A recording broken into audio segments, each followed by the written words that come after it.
হে প্রভু, আমি অনেক অজানা পাপে পাপী।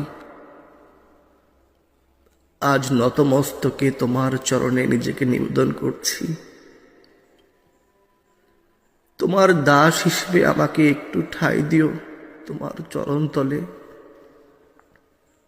আমি আমার কর্মের জন্য তোমার কাছে ক্ষমা প্রার্থনা করছি না। আমার কর্মের উপযুক্ত শাস্তিটুকু আমায় ভিক্ষা দিও এবং তা সহ্য করার শক্তি দিও, যাতে করে তোমার উপর থেকে আস্থা হারিয়ে না ফেলি। আমাকে সবসময় সঠিক ধর্মপথে রেখো। আমি বড়ই অধম। হে প্রভু, ভক্তি শ্রদ্ধা নাহি বুঝি, তাই তো তোমার ভক্তদের মাঝে কেবল তোমাকে